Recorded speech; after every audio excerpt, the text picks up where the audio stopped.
Hey guys, Jennifer Foley, your local realtor here in Ontario in the region of Durham, which covers Oshawa, Whitby, Bowmanville, Ajax, and a few other outlying areas, Pickering, all that kind of stuff. We're just east of Toronto, and I'm here with my co-host. Fane Grant here in BC, Fraser Valley, British Columbia. So I'm based out of Abbotsford, and I cover all of the Lower Mainland and Greater Vancouver, Fraser Valley area, primarily Langley to about Hope. So yeah, excited to be here. Awesome. So today we're going to be talking about the pros and cons of submitting an offer from a buyer's perspective. Submitting an offer with no conditions, or as you call them, what do you call them? We Subject. call them subject-free offers, so there's no subjects, and you call them unconditional offers, right? Yep. So that means the buyers are submitting offers with no conditions in them. Yep. So no condition on financing, no condition on home inspection in a lot of cases. Yeah. Not every offer. It's not every offer, but Mhm. certainly we want to chat today about what the pros and cons are of that. No different than we would have that conversation directly with you. So Yeah. I'm going to let you start. Take it away, Faye. Faye. Absolutely. Yeah. So this is something that, yeah, I think that, I feel like a lot of different mortgage brokers and bank specialists have really different opinions on this. So there's a lot of confusion out there as to what buyers should do. And the reality is there's certain products that, unless you go in unconditional or subject free, realistically, you're probably not going to get it. So I think, one of the pros definitely is that. Why wouldn't you get it, Faye? Right. So, good question. Yeah. So there's certain things that may once you go in regardless of what the bank says, what the appraisal says, what the inspection, like you don't get the opportunity to do any of that. So if something doesn't go the way that you want, then all of a sudden you could find yourself in some hot water. So, I mean, the pro is that, within 24 hours you submit your deposit and you're in, you're done. Like sellers are happy, you're happy. You beat all of these people Well, that had I would subjects. I would add to that, you're not necessarily done, but you're done with the negotiating with the seller. Correct. Yes. Yeah, well, exactly. From the offer presentation, purchasing of the properties type of, standpoint for sure. And Definitely not done though. and I want to back up too to say that when I said to you about, why would buyers put an offer with no conditions? It's typically in multiple offer scenarios, Yep. or if they're submitting an offer where, maybe there isn't any other offers, but the market is so hot that they want to get their offer accepted right away. Yes. And, if all the other terms and condition terms that are in the offer are agreeable to the seller, then you know that, it's going to be something that the seller's going to accept. Exactly. Exactly. Yeah. So, what's the biggest risk? What do you think is the biggest risk of going in subject free?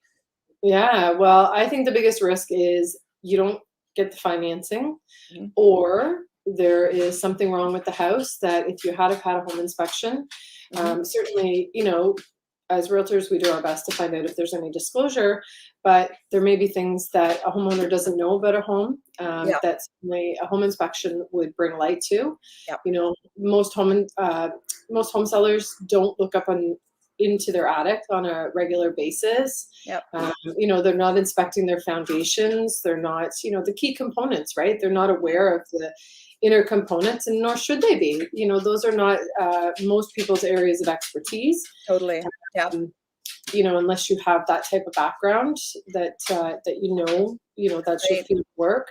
Um, so yeah, and along with the financing, I think that there's always the risk of not securing the financing. Yep. And, if you put your offer in unconditional, I mean, one, the appraisal, if the banks do an appraisal to see, and why would they do an appraisal? Well, because they want to secure their asset, right? Their asset is if you don't make your payment on your mortgage, and they have to take that property back, they want to make sure that they haven't over leveraged the property, Absolutely. right? Yep. In terms of what they've lent out. Well, especially They with have the market being, changing so much lately as well, they need to make sure that they're doing their due diligence and ensuring that the value is actually there on the property that they're going to be lending on. That's right. Yeah. So, there's many factors there that somebody has to consider. Yeah. So I think that's where really. So moving forward, we know that this is happening. Yes. Some of the suggestions I think for a buyer would be to have a really good relationship with whoever your lender is. Yes. Whether it be a mortgage broker or directly with someone at the bank, I think Yeah. that, they have to have made sure that, that person has done what they need to do. Talk to that lender or mortgage broker prior to submitting an offer. They may have some suggestions to, I don't want to say solidify, that's probably not the right word, but Mhm. Yeah. to give you more assurance. And some of those Yeah. lenders and mortgage brokers won't even say, yes, you can do this, right? Yeah. So, A lot of them won't. And I think it's getting tighter and tighter. They're getting more tight-lipped about that. yeah, But I am starting to hear I am starting to hear some of the brokers, suggesting maybe try and get like a true pre-approval as opposed to just doing the calculation. yeah, So whereby, if you give you do your credit checks, you submit all of your documentation, you have everything in the list already done so that there's no surprises later on down the road. So say you have, your taxes or your employment letter, like that's all done and pre-looked at, I guess you could say. It's already been reviewed. yeah. But that being said, I mean, when the lenders are looking at this purchase, I mean, they're looking at it from two perspectives. They're looking at it from the house. Yeah. They're looking at it from the individual or individuals that are buying it. So Right. two components. So yes, you can have everything in check for your side with the individual or Yeah. individuals, but the house component may not comply. And again, these are not things to scare someone, but these are things to make people aware of, right? When you're Right. taking this on, that you are, once you sign and that offer gets accepted, then yes, you are on the hook. Exactly. Yeah, exactly. And I think too, some people are talking about doing pre-inspections and Mhm. pre-appraisals, right? And I mean, that's not always an option. Like that, you don't always get the opportunity, especially if things are moving relatively quickly. But certainly, it doesn't hurt to at least explore the option. Good. As well as having a plan B as far as financing goes. So say, the appraisal doesn't come in exactly where you want and you have to shift some money around as far as down payment goes. Do you have a plan B if that happens? Yep. And typically, it's the people that are putting a lower down payment, Yeah. right? That would be more.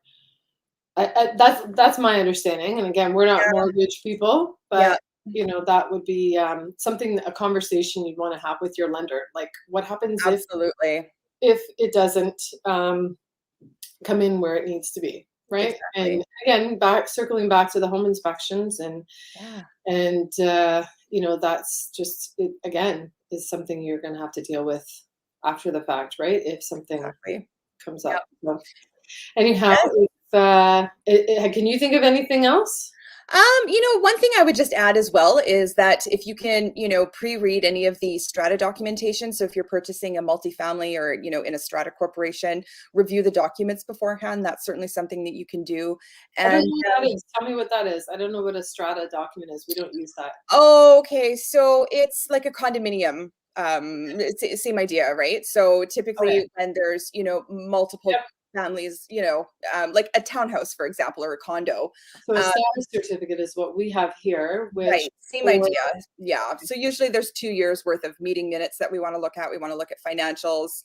that is something that we should say. Yes, Yeah. that's a good point, because some people might put an offer in on a property that is a condo. You Yes. call it a strata. Strata. Yeah. Yeah. So if it's a condo and there's a status certificate, which is a document that lawyers typically review, they look at the status of that corporation and who's managing the funds and make sure it's all in good standing. What are all the rules and regulations, all that kind of stuff. All that stuff. Um, Yeah. that is not something that you don't want to have looked at. And Absolutely. Oh, typically, strata documentation is like, well, that's what we call it, right? Strata docs are yeah, definitely something that you wanna look at without a question. Yeah. right. Because typically we would have a lawyer review those before, Oh, and that okay. would be a condition. So if you're Oh. Yeah, and We do that here. we would have a lawyer. That's what I'm saying. We would have a lawyer review it. Oh, I see. Yeah, yeah. Yeah, but some people, may think that they don't need to put a condition in on the lawyer reviewing it. So I like your Yeah. point of having it reviewed ahead of time, right? Absolutely. Before the offer conditional date, if there is one set on the listing. Yeah, that's a great point. Yeah. Yeah. All right. Well, if Awesome. you guys have any questions, please leave them below. Let us know. We'd be happy to answer any of your questions that you have. Absolutely. Thanks Thanks so much, a lot. guys. See you next week.